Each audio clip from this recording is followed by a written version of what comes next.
Well, howdy, and welcome back to Horrible Doodles.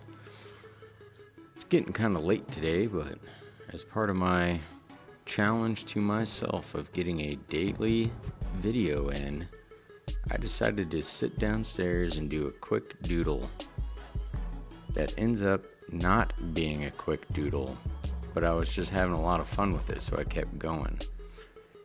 And then, sometimes where you feel like your drawing is missing something and you just keep adding to it, trying to figure out what it is you need to put in there. That definitely happened at least 3 times on this picture. Kind of didn't really center the face. Not that that's a bad thing, a perfectly centered face can be kind of boring, but I kind of angled the head and the face in a way that I couldn't really add much to it, so there was a lot of empty space on the bottom right corner and not much empty space on the bottom left corner, which is where I would have added in neck, body, something like that. So I was kind of sitting there for a little bit pondering what I was going to do. And sometimes you just have to fit it in there. So this is kind of like a weird elephant-nosed trunk dude with, of course, an eyeball at the end of that trunk, and a bunch of lines and weird folds and everything. But I like it. He's kind of wrinkly. Oh, busting out the eraser. Luckily, I don't make you endure the whole thing, but I do let you watch me in real time. Anywho, I finish up erasing there, but yeah, back to what I was saying. I like all the folds, all the wrinkles. It's kind of nice. So I add the little piece of the ear there on the other side. This is where I decided, okay, I'm adding in a neck and some shoulders, and I'm going to kind of split the chest cavity open and let some guts kind of fill out there, or spill out, as I should have said.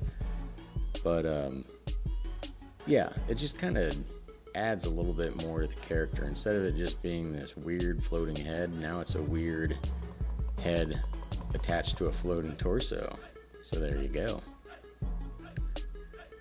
Also, a little change of pace here. I'm adding in a background, and I think it really enhances this picture. I need to do that more. Just a plain Jane color looks good, although I do modify that a bit too. After I color the dude pink, get some dark pink hair, which is lovely. I go into that later with a little bit of a different pink and kind of add a little detail, even though it's kind of hard to pick up on the camera, but it looks pretty good. Blue tongue as usual. The huge. People say that. I feel like I've heard somebody say that before. Or maybe they were talking about a social security and they called it a soch. Anyway, I typically don't shorten words like that, but I'm not going to keep a language from evolving. I mean, it's been doing it for thousands of years now, so who am I to judge? Anywho, back to the pink. Lots of pink. This guy's pretty much totally pink, minus the tongue at this point. Oh, and the innards. But I think I go in here pretty soon and start adding in some, yep, there's the purple. It's actually blue, but it blends with that pink to make a purple, and it's really satisfying. I've used it on a lot of the drawings so far, just because I really like that combo. It looks nice.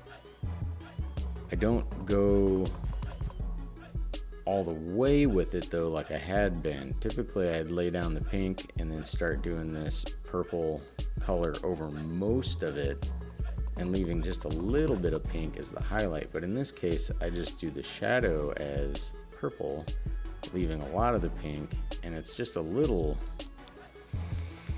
I don't know how to say it. I don't really like it. It's too dark.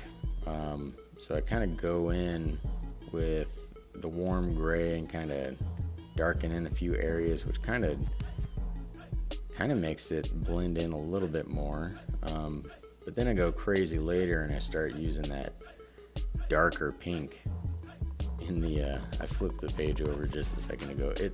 I find when I draw with markers, it looks awesome on the other side as well. It would be kind of fun to go in with a pen and line art the other side as well. Maybe I'll do that. Anywho, I outline that with a darker orange, and I like it so much I decided to continue that along in a pattern, and it kind of makes it look like he's screaming out these sound waves. So I really like that. There's the patterns in the hair, you can't really see it. I start to do a little highlights here with the pen. This is where I was talking about how I couldn't really tell what I needed and I just kept adding stuff to it. So here's my just adding stuff to it phase. I decide that area is too bright. Then I regret it, so I have to darken in some areas. Then I start adding in that other pink and I actually like it, so it was kind of another happy accident, as they say. But this is where I start adding in that pink to all of the lines as well, and I love it. I think it did exactly what I needed it to do. Here's kind of a close-up look. Whoa, what am I doing? If any of you guys get motion sickness, I apologize for this portion. But anywho, that's the final product, guys. I really appreciate it. Thanks for watching.